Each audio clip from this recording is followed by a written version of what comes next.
Welcome back to the nationally syndicated Price of Business. I'm your host, Kevin Price, talking to you about you and your business. Always love talking to Chris Rodgers and love learning more about SEO every time he's on. It's such a really complex area that he somehow simplifies, which to me is so important. That's the measure of true intelligence, of taking the complicated and making it simple. Not necessarily to do, but to understand. And it's so important for all of us who are concerned about SEO, which every business should be. Chris, before we get started, real quickly about your company and also your best website. And go ahead and set the stage for our topic while you're at it. Yep. So I'm Chris Rodgers. I'm the founder and CEO of CSP. We are a specialized SEO agency, now here in our 12th year of business. We provide business-centric SEO solutions. I have a small but mighty SEO team with over 100 years of combined experience. And, to date, we've driven over $100 million in organic SEO revenue for our clients. Love it. Yeah, very good. For the topic. Mm-hmm. So I know in our previous conversation, we talked a lot about the, AI arms race that's popping up between Google and OpenAI. As we look forward, as of today, Google is still the, 800-pound gorilla in the room, right? They still command a vast majority of market share. And, with secondary search engines in the past, today it doesn't really make a lot of sense to spend a lot of time and energy trying to go down the rabbit hole of optimizing for ChatGPT.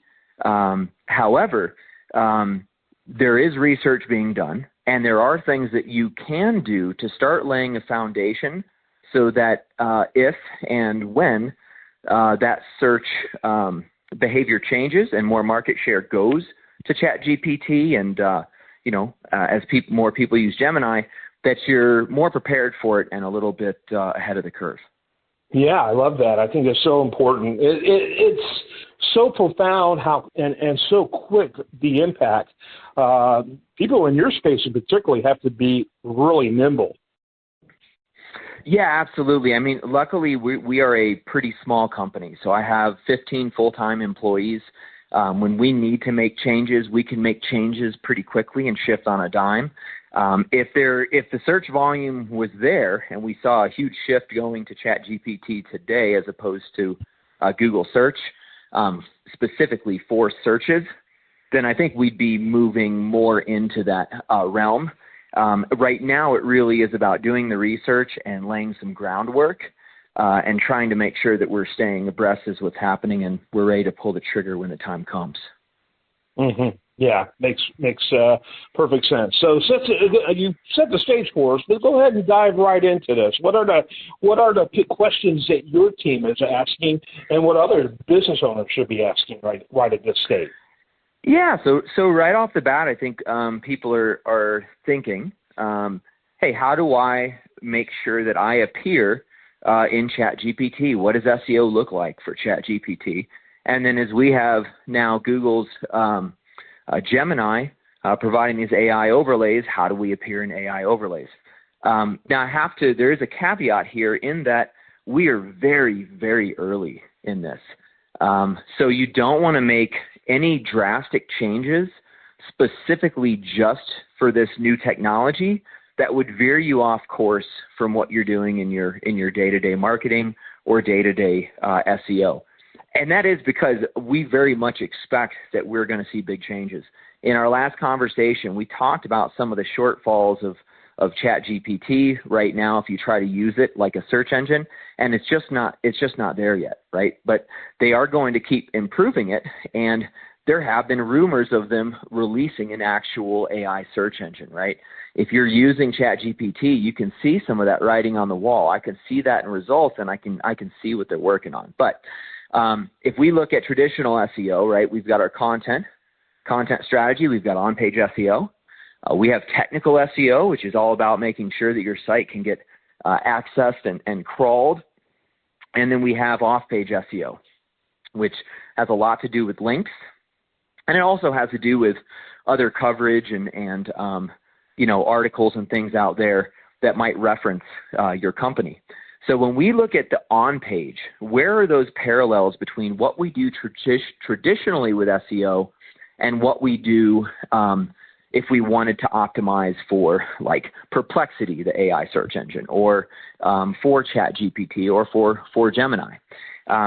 One thing that an approach that we take that shouldn't be unique, but is somewhat unique in the SEO space is we are very much aligning our SEO strategy with our client's business before we go in and do keyword research, before we go in and do the technical side of the SEO strategy. So doing things like spelling out who our clients' customers are on their website, right? Having an industry section.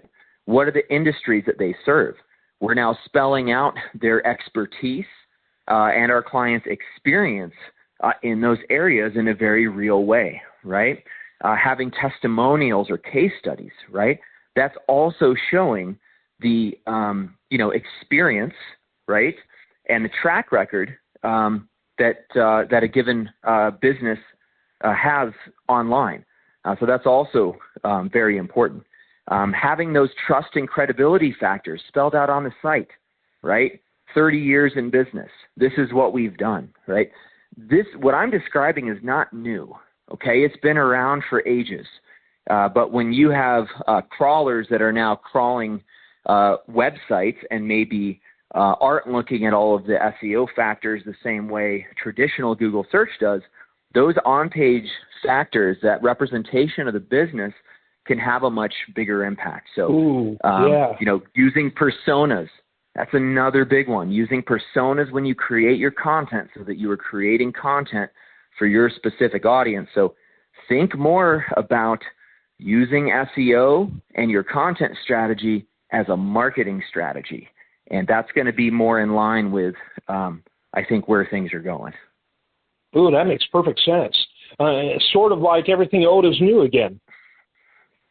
Yeah, 100%. Well, we've gone full circle in SEO anyway. I mean, that's kind of happened over the years. So in a lot of ways, if you're already approaching SEO in the way that I described, you're already setting up the kind of the on-page. You're already getting ahead of those things. It is going to be more challenging for new and smaller businesses. We're seeing it. The ones that are established, that have a longer, more established footprint as a business, are going to have an easier time. So part of this is also about establishing your footprint, which is where we get into some of the off-page SEO. Yeah, makes perfect sense. So, wow, you've already given so much. And I'm sure a lot of listeners, particularly some of the newer ones who are trying to navigate this, are wondering, so what are my marching orders? What are my takeaways? So give us a few of those. Yeah, I mean, think about your audience, right? Use personas. And when you're creating the content strategy on your website, you need to get away from just thinking about keywords. And most SEO agencies and businesses that are kind of on the forefront of SEO in general are thinking more about audiences and the content they're creating for those audiences.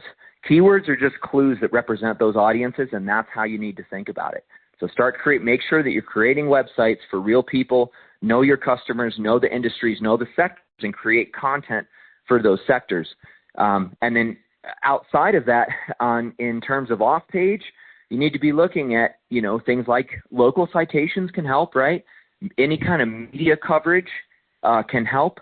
When they are industry top 10 lists, industry organizations, all those things of creating a footprint out there that, sure, links are great, right? So you might as well try to get the links, but even being listed in those publications in prominent ways, that's going to be another piece of the pie. So that as, these bots are going out and searching, they are seeing the footprint for your business. You look credible, and then you lay out very clearly on your website who you are, what you do, and who you serve. Love it. Very good. That was your final thoughts. Your website, one more time, Chris Rodgers.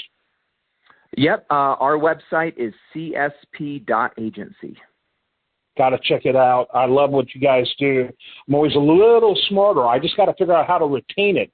I'm always a little smarter every time you're on the show. And it's really because you do make this very accessible. I have my own thing I do for a living. All of our listeners have their own thing. I'm sure there's some in the SEO space who are like going, I want to know what Chris Rodgers is doing because I consider you a thought leader in this. But you making it available is in a way that is friendly for the user, our listener, is phenomenal. Thanks so much as always. Thanks for having me. Stay tuned for more after this.